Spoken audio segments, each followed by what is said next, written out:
देखिए, हिस्ट्री में बीसी का काफ़ी इंपॉर्टेंट है। अगर आप बीसी और एडी नहीं समझते हैं, इसका मतलब है कि आप चीज़ों को नहीं समझ पाएंगे। बीसी का फुल फॉर्म होता है बिफोर क्राइस्ट, मतलब कि ईसा मसीह जो हैं उनके पहले का चीज़ है। तो अभी से जैसे कि जब ईसा मसीह हुए उस समय से माना जाता है कि डेट का शुरुआत हुआ। तो आज 2023 चल रहा है, तो 2023 मतलब 2023 हम लोग आ चुके हैं, लगभग 2000 साल हो चुका है। 2500 बीसी मतलब जो 2500 है, तो जब डेट स्टार्ट हुआ था उससे 2500 बीसी में हड़प्पा सभ्यता मानी जाती है। तो बिफोर क्राइस्ट का मतलब होता है, बीसी मतलब बिफोर क्राइस्ट, क्राइस्ट मतलब ईसा मसीह, ठीक है, उससे पहले का चीज़ें। अगर मान लीजिए प्राचीन काल का आप बहुत सारा चीज़ आप देखेंगे तो सोना है, जेवरात है, दबे मिले हुए हैं, बहुत सारे पिरामिड मिले हुए। तो ऐसा नहीं ना कि जो 2023 आज हम लोग लिख रहे हैं 17 जुलाई 2023 या फिर 21 जुलाई या फिर 21 अगस्त 2023 या 2024, उससे पहले जीवन ही नहीं रहा होगा। सृष्टि का तो बने हुए लाखों करोड़ों साल हो गए। तो उससे पहले गणना कैसे की जाए, तो उससे पहले गणना कैसे की जाए, इसीलिए बिफोर क्राइस्ट का संकल्पना आया, ठीक है। मतलब जहाँ से डेट स्टार्ट हुआ है उससे 2500 से 2000 साल पहले ये चीज़ें थी। और जो वर्तमान में है उसको एडी बोलेंगे। एडी मतलब एनो डोमिनी, मतलब जो उसके बाद जो चीज़ें घटेंगी वो एडी कहलाएगा। तो बीसी और एडी में फ़र्क समझ में आ गया। जैसे कि एग्जाम्पल है, तो आप लोग का वैदिक पीरियड है, इसके बाद वैदिक पीरियड पढ़ना है, उसके बाद लेटर वैदिक पीरियड पढ़ना है। तो वैदिक पीरियड में 1500 बीसी आया। इसका मतलब क्या कि जो क्राइस्ट है उस 1500 साल पहले। बीसी मतलब बिफोर, समझ गए, क्राइस्ट मतलब क्राइस्ट के 1500 साल पहले। अब इसमें साइंटिस्ट लोग में कई बार विवाद होता है कि ये डेट है कि नहीं, ये डेट है कि नहीं, वो उनका काम है। जब विवाद होता है तो उन लोग में हिस्टोरियन, जैसे कि आप लोग का हिस्ट्री में बहुत सारा विवाद है, जैसे कि इंडस वैली सिविलाइजेशन का डाउनफॉल कैसे हुआ या फिर उसका पतन कैसे हुआ, ठीक है। कुछ लोग बोलते हैं बाढ़ के कारण हुआ। तो प्रश्न उठता है, अगर बाढ़ के कारण हुआ तो जो गाँव या फिर क्षेत्र या कस्बा नदी के समीप था, इट इज़ क्वाइट पॉसिबल कि वो रिवर के कारण फ्लड आया, बर्बाद हो गया। लेकिन जो 100-150 किलोमीटर दूर है, वो फ्लड का पानी 100 किलोमीटर तो नहीं चला जाएगा, और जाएगा भी तो इतना लेवल तो नहीं रहेगा कि बर्बाद कर दे। दूसरा कारण है वॉर, तो कि कोई लोग आक्रमण किए और इंडस वैली सिविलाइजेशन समाप्त हो गया। तो अगर इंडस वैली सिविलाइजेशन वॉर के चक्कर में समाप्त हुआ तो दूसरा रीजन ये होता है कि उसका अगर आप आइडेंटिफाई करिएगा तो उस टाइप का युद्ध का प्रमाण मिलना चाहिए। मान लीजिए अगर वॉर हुआ है तो इधर से तो ऐसा तो नहीं ना सब लोग खड़े होंगे, आओ भाई मेरा गला रेत के चल जाओ, हैं। जब वो लोग इतना अच्छा सभ्यता बना सकता है तो जवाब देने का कुछ तो उनका विकल्प होगा ना। हम लोग के पास तो 2 हाथ है ना। अगर इमरजेंसी में आपको कोई बाइक छीनना चाहे या स्कूटी, मान लीजिए अनीता का स्कूटी छीनना चाहे, भले नहीं लड़ पाएगी लेकिन कोशिश तो करेगी ना कि मुँह नोच लेंगे तुम्हारा हम, महिला शक्ति, ठीक है। तो इस तरह से, लेकिन जब इंडस वैली सिविलाइजेशन में देखा गया तो अगर वॉर हुआ है तो डेथ होगा तो कहीं ना कहीं तलवार ढेर सारा मिलना चाहिए, ठीक है। तलवार को रोकने के लिए ढाल मिलना चाहिए और भी हथियार मिलने चाहिए। वहाँ पर अगर उस समय जो जानवर आए होंगे तो पैदल तो उतना दूर से आए नहीं होंगे, ऊँट होगा, चाहे घोड़ा होगा, चाहे जो भी जानवर होगा, बैल होगा, उसके अवशेष मिलने चाहिए, तो वो भी नहीं मिला। इसका मतलब वॉर की वजह से इंडस सिविलाइजेशन नहीं गया है। अब कुछ लोग कहते हैं महामारी, जैसे कि प्राचीन काल में बहुत ऐसा बीमारी होता है, जैसे भी कोरोना फैला, कोरोना से कितना लोग साफ हो गए।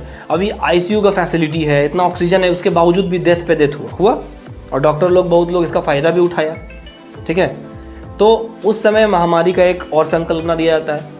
कुछ लोग कहते हैं कि जलवायु परिवर्तन हुआ, क्लाइमेट चेंज, जैसे कि अभी बाढ़ आ रहा है। वैज्ञानिक लोग इस बात का तर्क दिए थे कि अगर जो अर्थ का एटमॉस्फेयर जो है या फिर तापमान है, अगर अर्थ का टेम्परेचर जो नॉर्मल टेम्परेचर से 2 डिग्री अगर ज़्यादा बढ़ता है या 3 डिग्री बढ़ता है तो बहुत सारे चेंजेस होंगे। बाढ़, पहले एकदम नियमित वर्षा होता था, अचानक भी बाढ़ आ रहा है। देख रहे दिल्ली में इस तरह से जो दिल्ली का पूरा पानी लगभग भर गया यमुना नदी में, और दिल्ली में भी आ गया। अभी मनाली में बाढ़ आया, देखिए बस बह रहा था, कार बह रहा था, समझ गए। वैसे देखिए नदियों का कॉन्सेप्ट ये है कि अगर आप गहराई से समझने जाएंगे तो जो रिवर्स होता है, जो नदी होता है, वो लोग कहते हैं कि रिवर अगर मान लीजिए बाढ़ आया तो बाढ़ कभी नदी में नहीं आता। एक बात याद रखिए, आप नदी के रास्ते में जाके घर बनाए हो, अभी पानी नहीं आ रहा है, इसका मतलब आप बना लियो कि हमारा इलाका है, वो आप गलत फहमी में हो। वो शुरू से ही यमुना नदी का क्षेत्र रहा है। जैसे कि यमुना नदी में वजीराबाद इलाका है, यमुना नदी के पास में, वहाँ पे पानी बहुत जल्दी आप बोरिंग करेंगे ना, पानी बहुत नीचे बहुत आसानी से निकल जाता है, क्योंकि यमुना नदी का इलाका रहा है। कब से? यमुना नदी बहुत पुराना है। तो भैया जब बहुत पुराना नदी बह रहा है तो नीचे का जल स्तर तो होगा ही होगा, ग्राउंड वाटर का। तो अब यहाँ जो रांची की तुलना में है, यमुना में पानी बहुत अच्छा से आ जाएगा, समझे। तो वो जो यमुना है, तो वहाँ पर जब हम लोग रहते थे तो जो बिल्डिंग है ना, अगर ट्रक गुजरता तो बिल्डिंग ऐसे से हिलता था, बहुत ज़्यादा नहीं, बहुत हल्का, क्योंकि नीचे क्या है, यमुना का ज़मीन है, समझे ना। तो उस टाइप का, जैसे कि झारखंड पठारी इलाका है, तो पत्थर ज़्यादा मजबूत रहेगा, पत्थर वाला ज़मीन जो मजबूत रहेगा, या फिर मिट्टी वाला ज़मीन, बताइए, पत्थर वाला, समझ में आया ना। तो ये चीज़ें होती है। BC और AD क्लियर है। रिवर के बारे में हम, जैसे एग्जांपल आ गया रिवर का, इसलिए हम बता दिए कि ये एक, जैसे कि सब चीज़ सोचने का एक एंगल होता है कि जो बाढ़ आया, तो बाढ़ हम लोग नदियों के रास्ते में क्या हुआ, घर बना लिए, ठीक है। अब अमन आपसे क्वेश्चन है, इधर आ जाइए, कैमरा में आ जाइए, बाहर है तो थोड़ा पता चलना चाहिए। अमन आप ये बताइए कि आपको हम पढ़ाएं कोल्ड वॉर, ठीक है, कोल्ड वॉर क्या है बताइए। कोल्ड वॉर जैसे हम और आप, हाँ, एक बड़ा राज्य है, ठीक है, हाँ, और जो हम लोग का बीच में जो राज्य है, वो छोटा छोटा राज्य को साथ में जोड़कर हम आप पे आक्रमण करवाएंगे, तो वो सीधा हम पे वार नहीं करेगा, उससे ज़्यादा बड़ा वार नहीं होगा, और हम छोटा से करवाएंगे तो वो उससे उतना दिक्कत नहीं होगा, उसी को कोल्ड वॉर कहा जाता है। चीज़ों को समझ रहे हैं आप, एक्सप्लेन नहीं कर पाए। देखिए 1945 के बाद अमेरिका और रशिया दो महाशक्ति के रूप में उभरे, उन लोग दोनों के बीच में कोल्ड वॉर हुआ, ठीक है। कोल्ड वॉर का मतलब, इसका नाम कोल्ड वॉर इसीलिए दिया गया कि 1945 में जो वर्ल्ड वॉर चल रहा था 1939 से 45 में, उसमें भीषण लड़ाई हुआ, रक्तपात हुआ, कई लोग की जाने गए, कई लोग अपना परिवार का, माता पिता, चाचा भतीजा, भाई बहन खो दिया।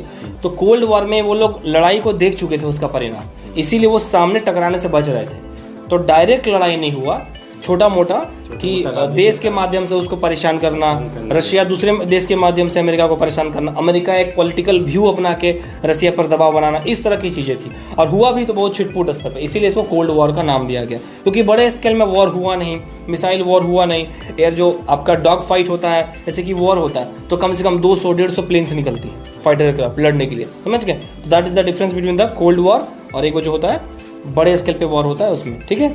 ठीक, थैंक यू।